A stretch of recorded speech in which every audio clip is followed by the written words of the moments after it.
In January 2021, ordinary people broke Wall Street. Not hackers, not insiders, not billion-dollar funds. People on Reddit, with $500 and a phone. And they did it legally. Completely legally. By buying a single stock. In 2 weeks, they erased $13 billion from the accounts of some of the most powerful hedge funds on Earth. And for one brief, electric moment, the people who had always been told they couldn't play the game realized they had been playing it all along. They just hadn't known the rules. This is GameStop, the most chaotic financial story of the 21st century, and the moment a message board changed what was possible. Let's go back. 2020. The world is locked down. Stimulus checks are landing in bank accounts, and millions of people, young mostly, stuck at home with time and curiosity, are opening brokerage apps for the first time. Robinhood makes it frictionless. A few taps and you're an investor. No minimum. No experience required. No gatekeepers. For the first time in history, ordinary people have direct access to the same markets that hedge funds have traded for decades. What they discover is that the market isn't complicated. It's just tilted. Structurally, deliberately, invisibly tilted toward the people who were already in the room. GameStop is a mall-based video game retailer. In 2020, it looks like exactly the kind of company that dies slowly and predictably. Physical games moving online, malls emptying, foot traffic gone. Several hedge funds, most notably Melvin Capital, have taken massive short positions. They are betting, with borrowed shares and enormous leverage, that GameStop is going to zero. It's a legal bet that a company will fail. What they haven't noticed is a man in Massachusetts with a red headband and a thesis. His name is Keith Gill. Online, roaring kitty. He's not a hedge fund manager. He's a financial analyst by day, a YouTube streamer by evening, sitting at a modest desk in a suburban bedroom with monitors that cost less than a single hour of Melvin Capital's management fees. And he has done the math. GameStop is oversold. The short interest has exceeded 140% of available shares, meaning more shares are being shorted than actually exist, which creates a specific, mechanical vulnerability. If the price rises, even slightly, the funds need to buy shares to cover their losses, which pushes the price higher, which forces more buying, which pushes the price higher still. A short squeeze, a trap built from the fund's own aggression. Gill has been posting his analysis on Reddit's r/Wall Street bets for months. The community, irreverent, chaotic, fluent in memes and rocket emojis, has been reading, and in late 2020, they start buying. Quietly, then loudly, then together. January 2021, the trap closes. GameStop stock, sitting around $20, begins to move. $40, then $80, then $150. Wall Street is watching, confused, then alarmed, then genuinely frightened, because the loop is playing out exactly as Gill predicted. Every retail purchase makes the short position worse. Every forced buy to cover pushes the price up. The mechanism has taken on its own momentum, and the people who started it are watching from Reddit in real time, refreshing screens, posting rocket emojis, and genuinely unable to believe what is happening. By January 27th, GameStop hits $347 per share. Melvin Capital loses 53% of its value. In 1 month. Billions of dollars. Gone. And on Reddit, something else is happening that has never happened before in financial history. Millions of ordinary people, nurses, students, warehouse workers, people who had never owned a single stock before Robinhood made it possible, are watching their screens and feeling something that the financial system had never intended for them to feel. We did this.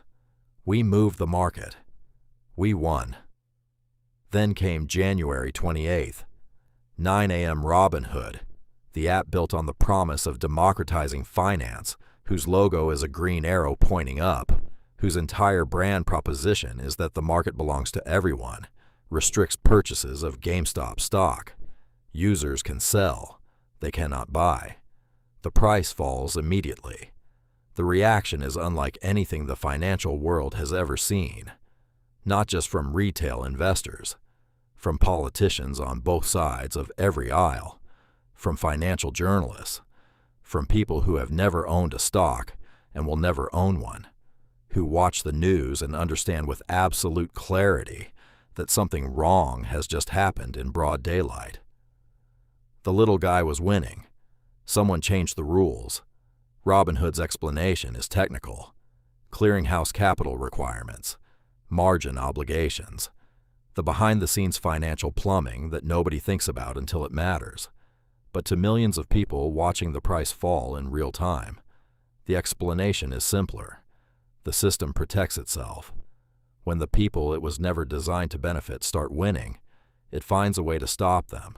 The congressional hearings that follow are remarkable, not for what they resolve, but for what they reveal. Keith Gill sits before Congress in a suit jacket, still wearing his red headband, and explains calmly that he researched a stock, believed in his analysis, and shared it publicly. He is not a manipulator. He is not a criminal. He is a retail investor who did his homework and posted it online. The representatives questioning him seem genuinely confused by the concept. Robinhood's CEO, Vlad Tenev, testifies that the trading restrictions were unavoidable, technical, necessary.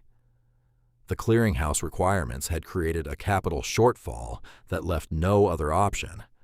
Whether that explanation is complete or convenient depends entirely on who you ask. What is not in dispute is this. At the exact moment retail investors were winning, they lost access to the tool they needed to keep winning. And the institutional players on the other side of the trade, with access to other platforms, other brokers, other mechanisms, did not. The game had always been tilted. GameStop made the tilt visible. The final numbers tell a specific story. GameStop peaks at $483 per share. A company worth $300 million at its lowest briefly reaches a market cap over $20 billion. Melvin Capital loses $6.8 billion in January alone. It survives another year before shutting down completely in 2022. Keith Gill, U/deep fucking value, turns a $53,000 position into $48 million, and tens of thousands of retail investors who bought at the peak, who held through the volatility because the narrative said to hold, because selling felt like betraying something larger than a trade, lose everything they put in. Because here is the part the rocket emojis don't show you. GameStop, the company, did not become more valuable because Reddit bought the stock. The underlying business is still the same mall retailer with the same structural problems. The stock price and the actual business had separated entirely.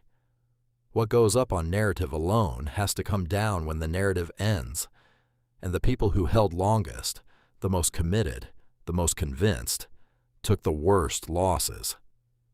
This is not a comfortable truth, but it is the truth.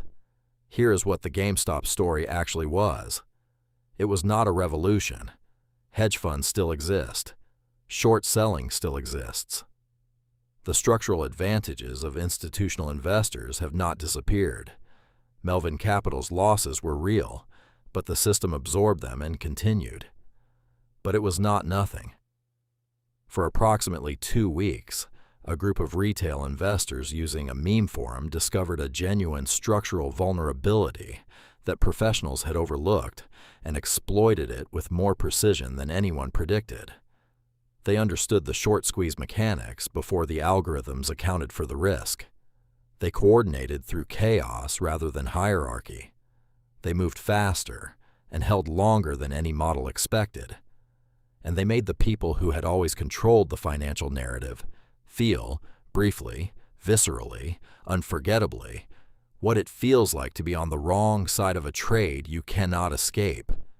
That moment matters, not because it changed the system, it didn't, but because it proved something that Wall Street had spent decades implying was false.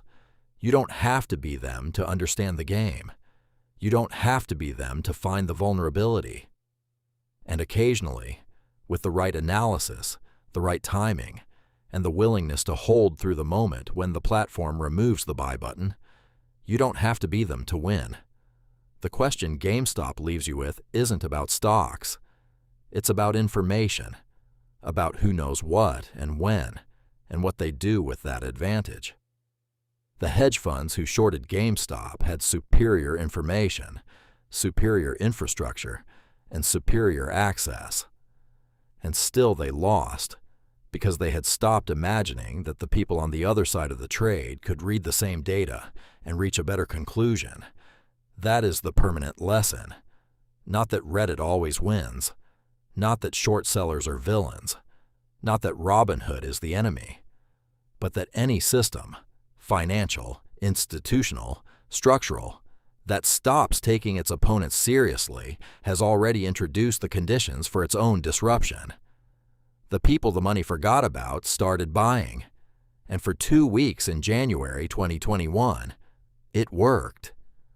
We follow the money here, and the people who were never supposed to have any. If this story changed how you think about who gets to play and who writes the rules, you already know what to do. The next story is waiting. Stay close,